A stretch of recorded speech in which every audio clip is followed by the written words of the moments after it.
According to Israel media, the United States issued a stern warning to Israeli officials and vowed to halt arms shipments of U.S.-supplied firearms if they were distributed to civilians again. I seem to remember Democrats and liberals really excited about this when it was happening in Ukraine. Let's talk about it.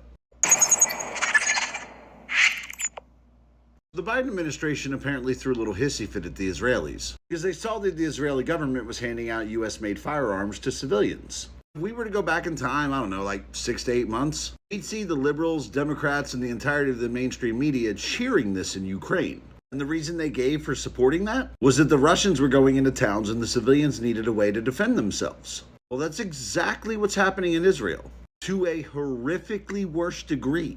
When the Russians went into a town in Ukraine, they were trying to take over the town. They were trying to hold it, like, militarily. And we were cool with giving Ukrainians guns to defend themselves. But Hamas isn't trying to take over towns. No, they're going door to door, massacring Jews. And now we have a problem with civilians defending themselves? Like, look, I can understand people being hypocrites and forgetting history from like a long time ago and not knowing what the fuck they're doing. But this is an ancient history. Like, the liberal left cheered Ukrainians doing this shit 6 to 8 months ago. And now we are condemning the Israelis for doing the same thing.